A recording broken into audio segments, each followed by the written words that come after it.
Okay guys, you may be wondering what kind of bins have I been using. Well, I'll let you know. These bins here are the 27-gallon totes. They're from Sam's Club. I know you can get something very similar from Lowe's, Costco's, Home Depot, Amazon, Walmart, you name it. They're just very, very common. These are the black-bodied. You can kind of see down here. I painted over them, but they're normally black with yellow lids. Some of the lids have been flipped over so you can see the natural color. I've painted the lids white as well over time because I realized that black, even though it keeps the algae from growing, it's really nice, it gets very hot and the water gets hot. And the lids, which are yellow, are somewhat translucent. They let some of that sunshine through. And so the other side is painted white because I started out white. Like all of these, I had them flipped over the natural way with the natural clips. But then I flipped them over because I'm trying a new method of shedding water. You don't have to naturally get the Sam's brand. One little thing though is sometimes when you buy these in other places and you mix and match, they might be off just an inch or so, so then they don't stack. One of the real benefits of these are they stack so nicely for storage if you buy them all from the same place and they all have the exact same dimensions. But if one's 22.5 inches wide and another one's 24, of course they're going to have trouble stacking. They're polypropylene, recycled polypropylene. I'm not crazy about the idea that I'm using plastic to grow in, but you know, if you can give me a better alternative in the comments, I'd definitely love to hear it.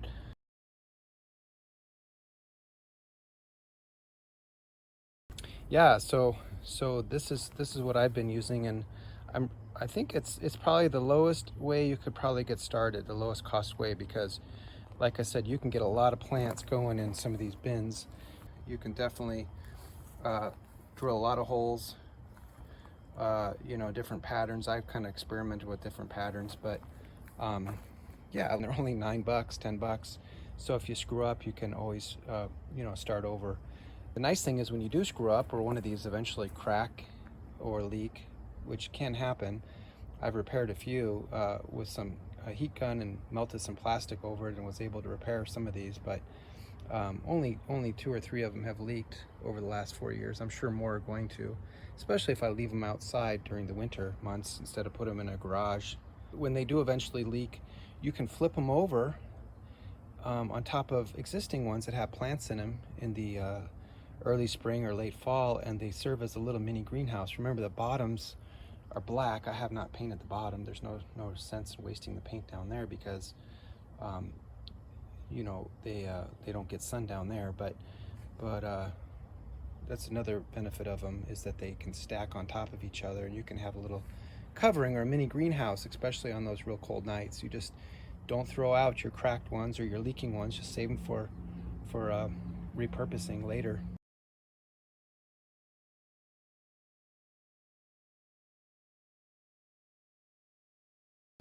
You can even flip the lids over, you know, when you're starting out in the spring. If I were to take this lid and turn it upside down and put it on top of this lid, when I've got those little teeny starters in here, the other lid fits over it and doesn't harm them. If you flip it over, it's just enough room to keep everything warm. The big volume of fluid inside is a pro because it takes longer for it to heat up if it's real hot in the day. So the larger the tank, I think the more resistant the plants are to temperature fluctuations, just because the water kind of provides that protective buffer.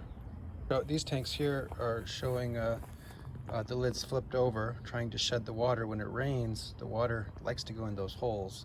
So if you flip them over, now it's possible that some of those connecting squares run off into these channels, and then the water will run to the back or the hole that has the lowest point of gravity, and that may prevent your air roots from getting flooded out.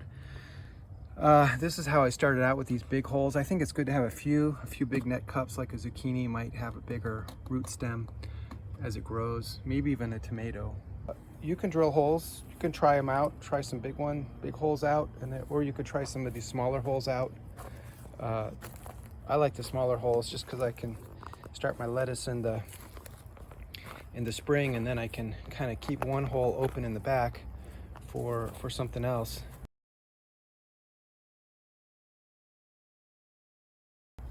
But yeah, I haven't yet decided if flipping the lids over are worth it. I have these little braces here. If you do flip the lids over, you kind of lose these snaps that naturally snap on, and it's just kind of hanging above. It gives it about a couple more inches of airspace for the air roots, which is kind of nice, but you know, the bottom will bow out a little bit just from all the water if it's full. I need to come up with a system here to hold the lid and the tank together so that the bottom doesn't bulge out. And I've got these cheap pieces of wood here for the time being. Until I test this out, I might not go with this long term, but it works for the short term until I get to test it out. There's other kinds of bins that I'll talk about later. I just like these because they're really low cost and you can experiment, and if you mess them up, no big deal. These here, you can see I put little holes in the bottom because this is going to be that float valve system that I had told you about earlier. Did I show you this before? Let's see. This is not in service yet. That's why it's kind of upside down so the rain won't get in it to breed mosquitoes. But here you go. So it's going to be a float valve system here. And that's why I put these little holes. Now these holes can also come to some clear tubing and go up, and you can monitor your water level in here, so you don't always have to try to pop the lids open and check. And they can also be left at a certain height and then kind of, you know, left there so that if the water goes above it with some rain, it'll naturally come out that hole and you won't flood your tanks. So you might consider drilling little holes in these bins, and if you do and you use this hard, you know, irrigation type tubing for gardens, here's some white one. I prefer the black one just because there's less chance of algae growth, right? You can push it straight in if you just drill the hole a little bit smaller than the diameter of the tube, and I don't even need any caulk or anything there. It just doesn't leak. So that's really nice with this kind of thick plastic. Maybe you can see inside this one. See down there? That's eventually going to be opened up and attached. Those two tubes are going to be attached to this float valve. But anyway, all sorts of possibilities. I love the fact that they don't leak when you drill those little holes in there. All in all, I like these bins. I do like these bins, but I don't like the issue that the rain can influence the water levels, and that's one thing you kind of have to be on top of. If you live out west where there's hardly any rain for, you know, July and August, you're probably going to get away with it. You just tarp it up a little bit or cover it up during June or May or whenever you get those rains, and then those months you get very little rain, it doesn't matter.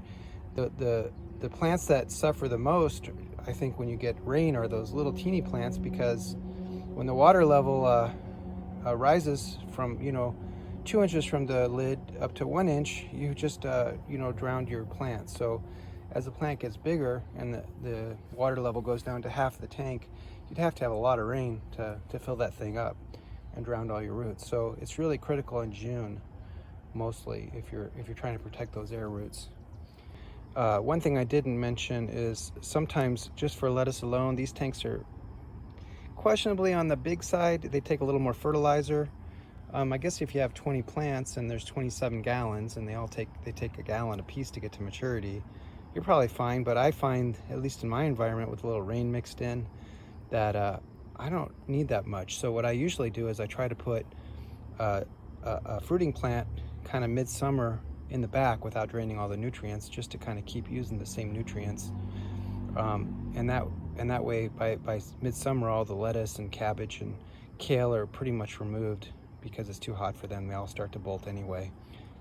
Then the rest of the nutrients for the remainder of the summer can just be used by that one fruiting plant: the cucumber, zucchini, tomato, even watermelon, whatever you can think of. Last year I grew beets. They went all the way to late summer or fall. So yeah, you can put some of those other kind of plants in the back after you get rid of your lettuce, and hopefully just a little bit of refill on some water and nutrients. You won't have to dump all the nutrients and waste a bunch.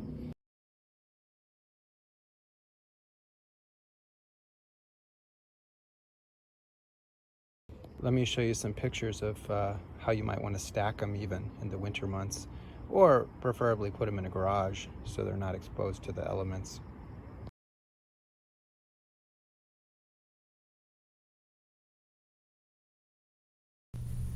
So there you go, guys. These are very low-cost bins. Do you think they're perfect for the beginner? Or are they suitable for all hydroponic growers? Please leave a comment below and let us know what you think. And again, as always, thanks so much for watching, and please don't forget to like and subscribe.